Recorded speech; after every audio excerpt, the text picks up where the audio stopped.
It started as a joke. Late at night, I was doom scrolling through a fringe subreddit about obscure online content. Stuff like AI-generated languages, YouTube RGs, and forgotten forums.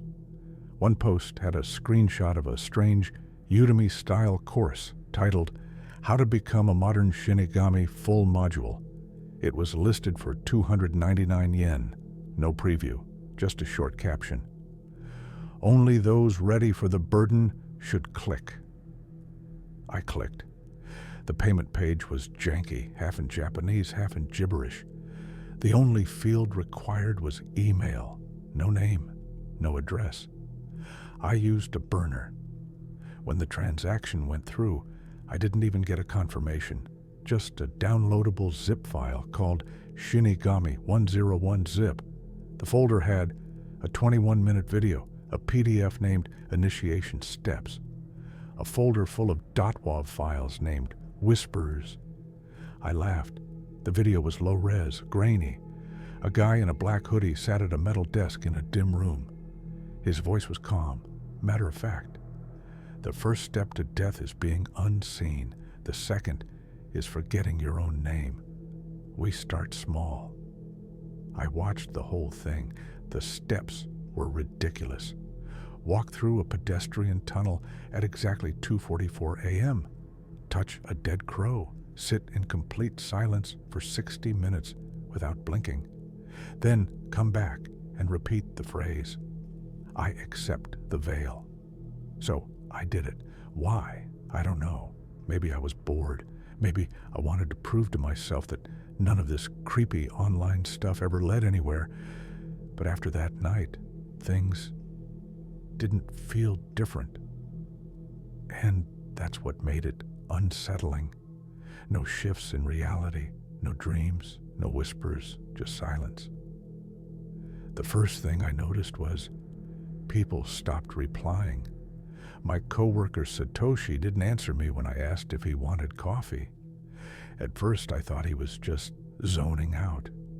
But when I said his name again, louder, he flinched, looked around like he heard something, but didn't look at me. The second time it happened, I was in the break room. I opened the fridge. Ayaka walked in, stood next to me, and didn't even flinch. I said, hey. Nothing. She reached past me to grab milk and left. No acknowledgement. No eye contact. It was like I wasn't there. By the end of the week, it got worse. Emails weren't getting replies. My phone stopped ringing. I left my wallet at a cafe. When I returned, they said they never saw me. I started waving at strangers on the street. They looked past me like I was glass. I tried calling my mom. She picked up. But she didn't say anything. Just static. I screamed into the phone, Mom, it's me. Why aren't you answering? Then she whispered, I thought you were dead. I hung up. I went back to the zip file, opened the audio folder, played one of the whispers. It sounded like 1,000 voices speaking one syllable each in sequence fast, like a distorted prayer. I slowed the audio to 0.5x speed. The voices said, You were seen. Now you are not. You took the veil. You cannot give it back. I stared at my reflection. It was still there. But when I got to work the next day, my ID card didn't register. When I went to my desk, someone else was sitting there. Sorry, he said without looking up. This is someone else's spot. I said, This is my desk. He looked at me, straight through me, and said, No, it isn't. I looked at the nameplate. It didn't say mine. It said K. Inoue. My name was Riku Inoue. I checked my wallet. My ID now said, Unknown. That night I sat in my apartment for hours, staring at my hands. They were solid. I could touch things, eat, breathe. But I wasn't part of the world anymore. I was a ghost, not dead, but erased. And somewhere in that video they said the next step was assignment. I haven't opened Module 2 yet, but I think it's already begun. I didn't sleep, not out of fear, just emptiness.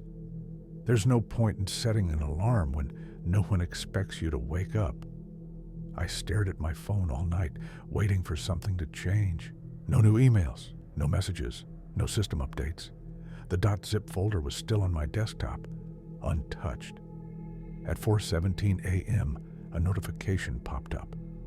Not from an app, just black text on a gray background. Assignment incoming. Below it, a flickering string of numbers appeared. Denied 000-113-067-344-RINA. And then one line. Follow her until she's ready. I didn't understand. Ready for what? That afternoon, I followed the name. Rena was a girl in her early 20s, university student. Brown hair, wore a yellow scarf, and carried a heavy canvas tote. She laughed at her phone while waiting for the light to change. She smiled when a dog barked at her. She didn't look like she was ready for anything. But something strange happened when I walked behind her. No one noticed me. A man bumped into her shoulder. She stumbled, dropped her book. I bent down to help her.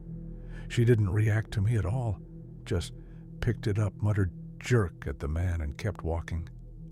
I stayed with her for 3 hours, through a mall, a bookstore, a park. She never saw me. But at exactly 6:01 p.m., she froze on a footbridge, just stood there, looking down at the water below. That's when I heard it. A faint voice, raspy, behind my ear, not from my mind. If she jumps, she's yours. I didn't understand the rules. Was I supposed to stop her? Encourage her? The voice didn't say. I stood there, heart pounding, waiting to see what she would do. A group of students passed us. One of them called her name. She blinked, turned around, smiled, and waved. She didn't jump. The voice didn't come back. I walked home in silence, half expecting her name to vanish from my phone, but it didn't. The next night, I checked again, same assignment. Follow her until she's ready. Except this time, something changed. Rena didn't go to class. She walked to the edge of the city and entered a rundown pachinko building. She sat at a broken machine and stared at it. I stood behind her. She pulled something from her pocket, a small pill bottle. She opened it. I opened my mouth to speak, to yell, but the second I tried, something grabbed my throat. I couldn't speak. I watched as she closed her eyes and put a pill in her mouth. Another. But then a phone rang. She blinked, startled, picked up, smiled faintly. It wasn't a friend. It was her dad. I know this because I saw the screen. She answered. I'm fine. She left the pachinko parlor crying softly. This time when I got home, the folder was gone. But in its place was something new.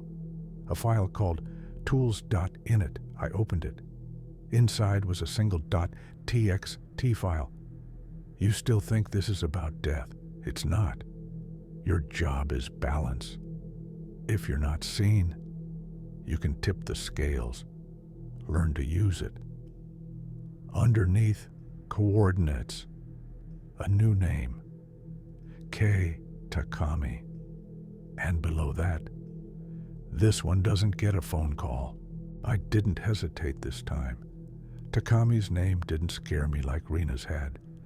I had already accepted what I was, what they made me. You can't fear something when you no longer feel part of the world it belongs to.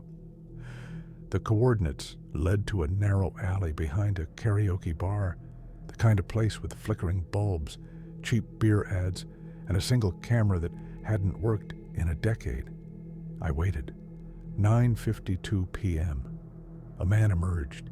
K. Takami, mid-30s, suit, disheveled tie, eyes half dead already. He looked over his shoulder every few steps, paranoid, guilty, and Then I heard it. He doesn't get a phone call. He earned this. The voice was familiar now, not exactly human, not completely robotic, like something that had heard thousands of voices and was trying to piece them together, a patchwork conscience. Takami stopped beneath the only working streetlight in the alley, lit a cigarette with trembling fingers. That's when I saw it. His shadow was wrong. It moved independently of him, not delayed, just off, like it didn't want to be there, like it wasn't his. He dropped the cigarette, began to weep. Then he said it out loud. I didn't mean to kill her. The air thickened around me. Do it, the voice whispered. Shinigami don't mourn, they balance. I stepped forward. I still didn't know what it meant. To be a Shinigami. Was I just a witness? Was I supposed to stop it? Was I supposed to be the hand of fate? And that's when I understood the rules. The system doesn't kill, it watches, it remembers. But when someone reaches the edge, when no one else is around to tip the scales, someone like me steps in. Takami dropped to his knees. He begged something, not God, not me, just the dark. I see it. I see her now. I see her face every night. His shadow lunged at him, not metaphorically. It moved, wrapped around his neck like a noose, and dragged him forward, face first into the pavement. I could have reached out. I didn't. The file disappeared that night. I opened the laptop. The terminal was clean. No folders, no prompts, no more names. But when I closed the screen, my reflection didn't move with me. Now, I don't sleep. I walk. I wait. There's no interface, no flashy HUD, no glowing powers, just names.